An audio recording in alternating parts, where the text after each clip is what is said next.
there's a banished prince.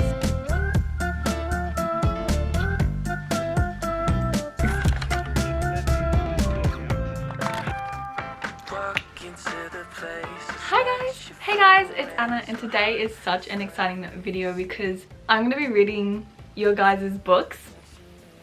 How cool! Recently I actually made a community post, so if you do want to keep updated on like my future videos, definitely just be aware of my community tab where I post a lot of like questions, things for you to be in my videos. So I posted this question and I basically just asked you guys for your first kind of chapters of your books and like the first kind of 100 words, and I literally didn't think I was gonna get as many responses as I did, but I ended up getting like literally nearly 60 responses.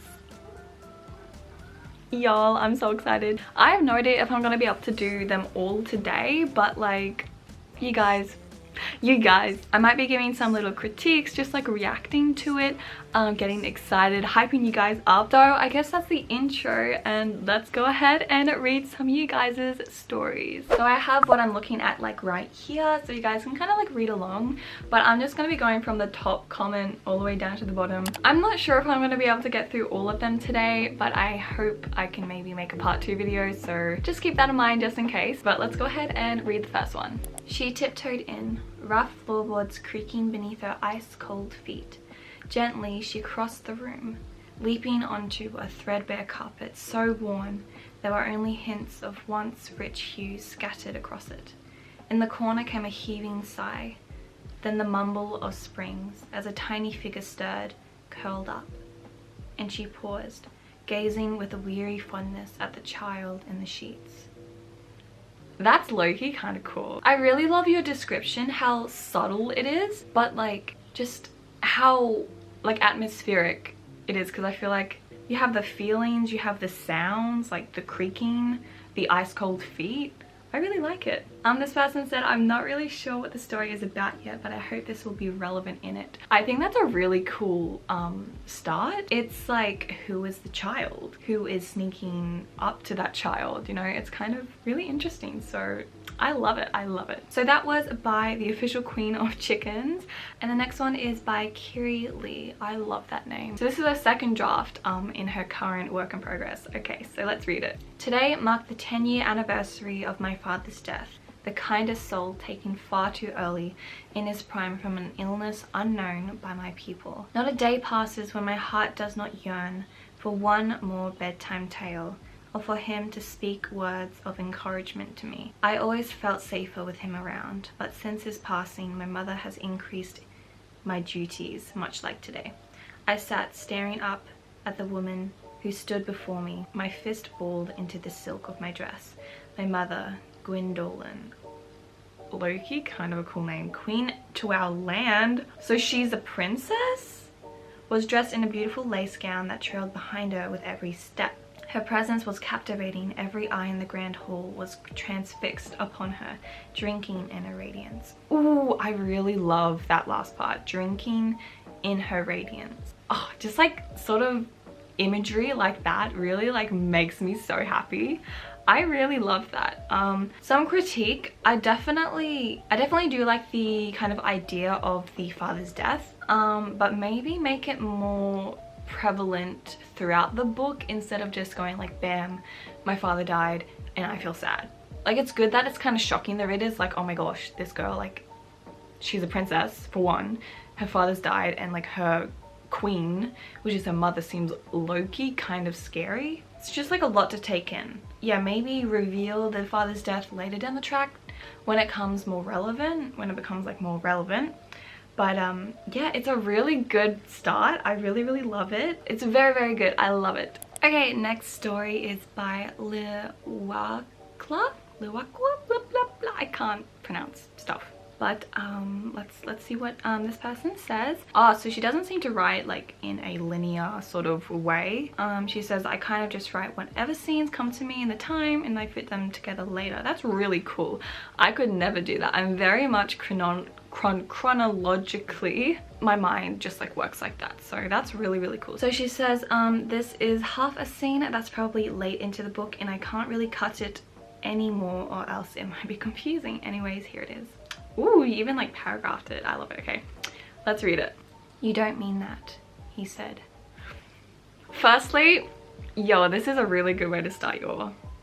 I love it. Okay, let's keep reading. I'm sorry. Aspen.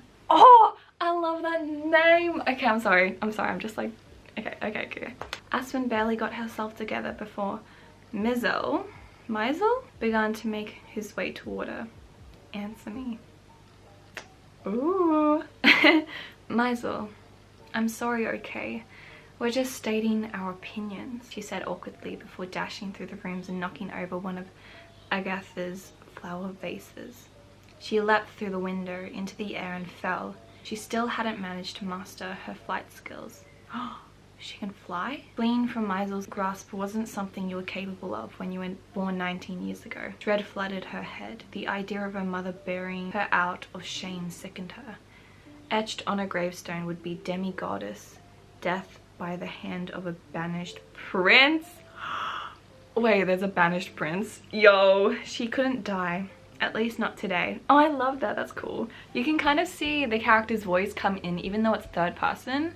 The little, like, the additions of those sorts of sentences, like, at least not today, is like part of the main character's humor. So that's really, really good. I love how you're getting, you know, the characterization through. She ran up the side of a rickety house and jumped again.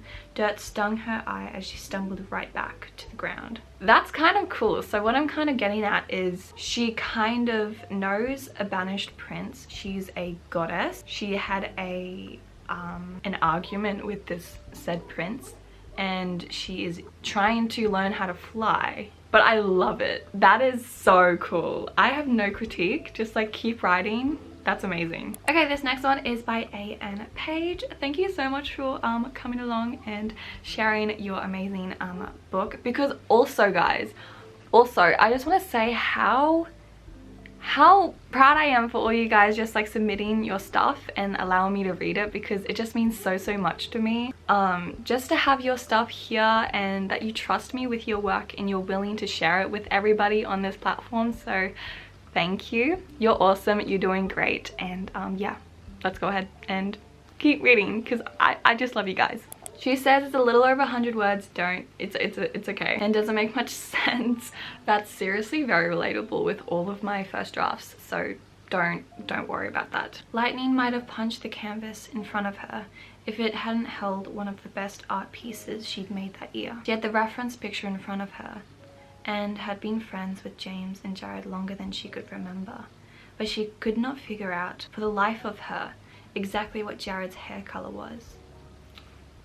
That's a cool start, because we're like, who is James, who is Jared, and why is she painting them? Okay. All the colors that she'd mixed were either too light, too dark, too yellow, or too brown. Then again, she had been working on this project for the past. She glanced at the clock and nearly dropped her brush. Had it been really 4 hours? Groaning, she dropped the brush in the water cup and rubbed her face, standing up to stretch. As she did so, her stomach grumbled and she sighed. Food time. That's really cool. Dude, I love that idea, because it's like, I'm getting the vibe that somehow Jared is dead. Why am I thinking that? Even though it's only like literally 100 words, you've really made me think about who these characters are, why she is drawing them, and why it's so important for her to get like the hair color right. So that's really cool. I love it. I literally have nothing to critique here. I love the character's voice and I love the pacing. Even though it's like really short, you can see how your sentences are very thought out, which is really good. Alrighty, next one is by Lou. Thank you so much for submitting. V was not happy. She tugged at the sleeves of a ridiculously expensive dress and looked around the room. A party was not where she had belonged, not for a long time at least. She watched her charge walk through the room, smiling brightly at everyone who approached him. She watched her charge. Oh, she watched her charge. What? I'm a little bit confused, love. What do you mean by she watched her charge? Okay, I'm confused. But okay, let's keep reading. Was she supposed to be closer to him than she was? Probably. But she didn't care enough for that. If he got home tonight, then she'd get her pay, a rather handsome pay at that. If he didn't, then the world would be rid of another two-faced Majesta. Either sounded good to her, really. Okay, so this is 104 words of your first chapter. You tried taking some of it out to make it 100, but it just didn't sound right. Oh, that's okay. Okay, I understand why if you guys have like over 100 words, it's literally fine. But I just said like around 100 words would be preferable. But I'm a little bit confused with like who, where, what's happening. But the idea seems really, really cool because she seems to be in a party that she doesn't seem to belong to. So it's a good start because the main character is somewhere she doesn't like, and that kind of brings up a lot of questions. So you're doing really, really well. I hope you just keep going. So the next person is Erica. I love your name. I love your name. Okay. My first paragraph of my book is short, but I'll put it here anyway. That's okay. The melodic sound of the choir echoed in my ears as I stared blankly into the dark eyes of the person in front of me. Ooh, okay.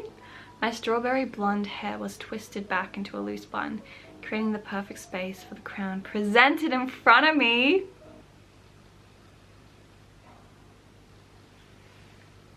Oh my gosh, she's a princess. She's a queen. She's a princess. Guys, oh my gosh, that's so cool.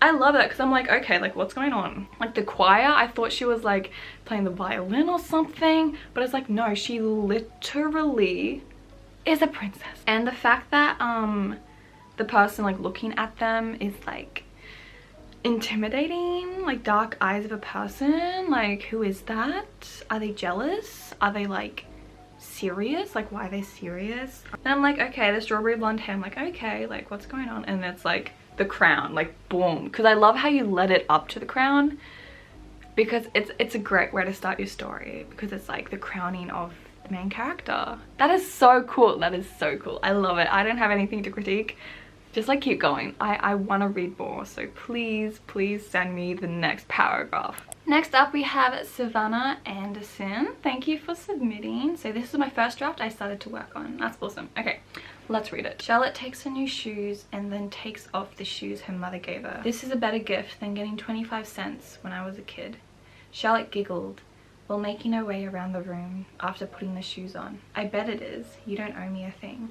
Jessie grinned, watching Charlotte have a smile. I'm only being nice to you because you had my back when I almost failed the exam last year. Jessie snarled at her thoughts. That's really cool. I like that idea because it's like, but I'm confused with the shoes. What's with the shoes? So Charlotte takes off her shoes, her new shoes, then takes off the shoes. She's changing shoes, I think is what's going on. But it seems cool. I just don't know really what's happening. I don't know, I'm just like dumb. I'm really dumb. I can't read something that like I need to use a lot of brain power for, but I like Jessie. They seem like a really cool person. You can tell like they have automatically like a sort of character that is like through the page really well. I don't know what I'm saying, but you guys know what I mean. But their chemistry seems really, really cool, so I'm excited to see where that goes. Okay, next one is by Siobhan O'Neill. I hope I got your name right. So she said, oh, this is fun. Here's mine. Very much still a first draft. That's okay, and a little too short for any real context. Like, I kind of understand the difficulty of like getting context if you don't read like the whole chapter, because like something might happen after the 100 words. As long as it makes sense and I get like a little bit of a vibe, it's all good because I'm loving everything so far, so don't worry. Bells tolled, shattering the stifling tension. Ooh, I really like that description. Naya paused her idle sweeping as her mother's hands stuttered on the dead woman's clothes. They waited until the last ring faded before Mavis bent back to her work. Naya fiddled with her broom handle. It was cold in the temple, yet sweat beaded on her brow, dampened by the nape of the uniform she had been so proud of during training. Guilt overwhelmed her pride now. Ooh, I like that. Her collar was too tight, the buttons threatening to choke her. Though, should she suffocate right then and there? She figured the best place to be was a mortuary chamber. What's a mortuary chamber? Okay, I kind of understand. I kind of asked Google what a mortuary chamber is. It's like where they keep dead bodies, I think. That's kind of cool. I love your first paragraph because it's like what's happening? Why is there a dead body? Like, who is this person, Mavis? And what is the ring? Like, why does it fade? And like, she's in a temple. Like, that's so cool. That's so cool, because I'm getting fantasy vibes. I'm not sure if it is a fantasy. It kind of looks like a bit of a magical system going on, but like, girl, I have a lot of questions, and that's a very good sign because I would love to keep reading it. So please send me some more. So the next one is by Nikki. Here we go. Hope you enjoy. Thank you. As the train in the distance screeched, I laid in my bed on my back, arm under my head. My green eyes, wide open, wandered off into the view from my window. I searched the trees and listened for the crickets. For late June, there should have been bugs out late at night. Though now that I'm in the city, I guess all you can hear are cars and bottles being smashed against brick walls in alleys. I really love the I can't speak. I love how specific your description is, because it's like, yeah, I literally can imagine what that sounds like. You know what I mean? So it's really, really good. I love it. At least that's what the cities have always looked like in the movies. I saw a flicker of light coming across the room, my alarm clock. My head turned to the left to check the time. I'm usually asleep by now. However, that's when we were in the country. Since we moved, things have been different. Ooh, I like it. So she's moved somewhere very recently. She's not used to the city. She used to be in the country. Why is she there? Why did she move? I really, really like your writing style. It's really, really cool. It kind of is very atmospheric, because you will automatically start off with like, as the train in the distance screech. Like, you're starting off with some sort of action, some sort of thing that's happening in your character's environment, which is really, really good. So I really like it. Next up, we have Maddie writes World War II fiction. Ooh, so you like history, what's it called? Historic fiction, that's right. She says, this feels so strange, but here goes nothing. Don't worry, I won't be too hard. What does it say? I inquire, keeping my gaze lowered to the ripped petticoat laying in my lap, as my foot anxiously patters at the floor. I really love chapters that start off with dialogue. I think it's just such a strong start, and especially with a question.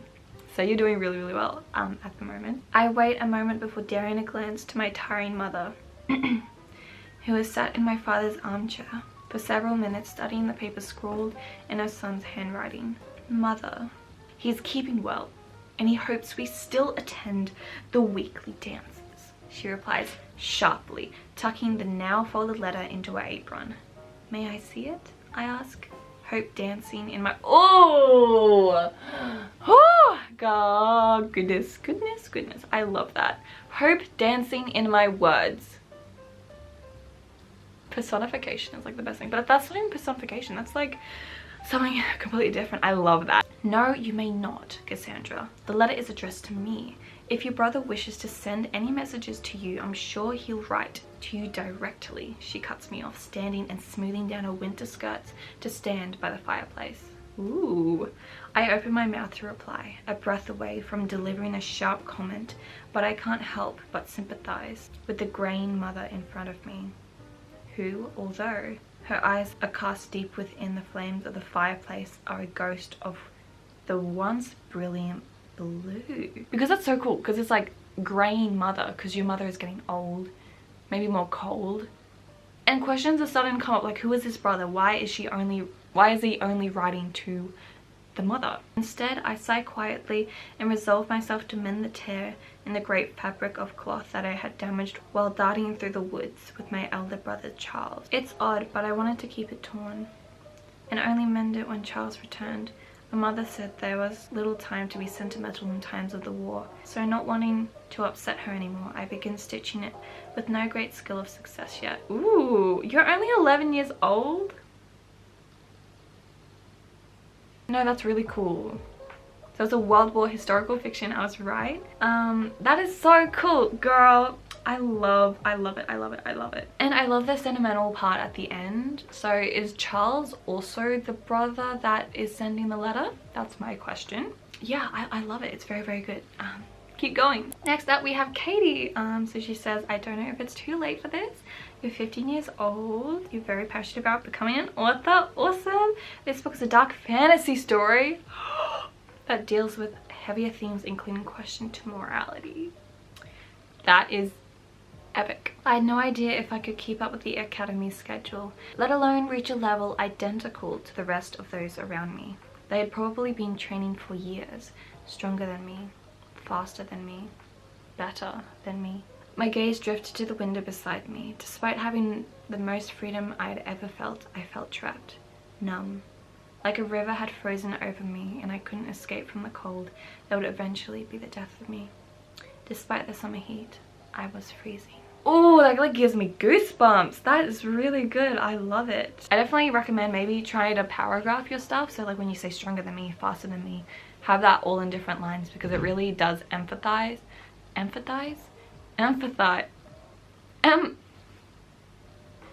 What is the word? Dude, this is like right as strong as because I literally forget the word. Emphasize. Is that even a word anymore? I'm confused. But I think it's really good. So maybe go in and like paragraph it. But apart from that, I'm really curious because what is this academy? Why is she falling behind? I love all the questions coming out, and that's exactly what you need in your first chapter, so well done. Okay, I seriously don't know how long this video is, but I'm gonna do a few more and we can see what we got. So this one is by Sugar. I love your username, so cute. Is that your actual name? Because I would be so excited. Okay, sorry if this is all over the place, but here you go. Hope you enjoy. Thank you so much for submitting your work. Standing still, I felt the wind against my soft brown cheeks, causing me to shiver a bit since it was snowing. Something about the snow around winter always brought a certain home-like feeling to me as I waited for the next bus to come and saw a man. Or was it something else? The figure was hard to make out, but I noticed that it had been a human figure with cat ears. Ooh! Hearing the bus, I went towards the sound of the honking. Before I knew it, the cat man figure was gone. But this wasn't my bus. The one I usually take was different. Okay, this is really interesting. So, I think I know what's happening. It's a little bit confusing, and that's literally okay. I'm sure you're still working on it, but I kind of like the idea. You see a cat man. That's really crazy because that's something I would never expect. So definitely shocking the readers is a good thing. But yeah, maybe work on your sentences a little bit more. I know it might be hard sometimes. You started off really strong, but just keep trying to revise. You're doing really well, so good job. Anyways guys, wow, that was a huge video. I literally don't know how long it is, but I read a lot of really cool stories and I'm just so glad that you guys were able to submit them. But I definitely will be doing a part 2 because I want to read all of them, like I literally do. So stay tuned for that. I won't do that today. I'll do that sometime tomorrow hopefully, and hopefully have it up by next week or something. I don't know. But thank you guys so much for submitting your stories. If you missed submitting, definitely just comment down below. I definitely read it because I love reading all you guys' comments. Also guys, I wanted to say something. What videos do you guys want? Like just tell me, like what videos do well for you, which videos like help you write, inspire you to write. Definitely just comment down below video ideas. But yeah, you guys are doing so well. I'm so proud of you guys. Thank you so much for submitting. You guys are writing extremely awesomely. Is that a word? I don't know. But yeah, make sure you guys keep writing and I hope to see you in my next video. And also subscribe if you haven't. What are you doing? Just subscribe. Okay, I'll see you guys later. Bye.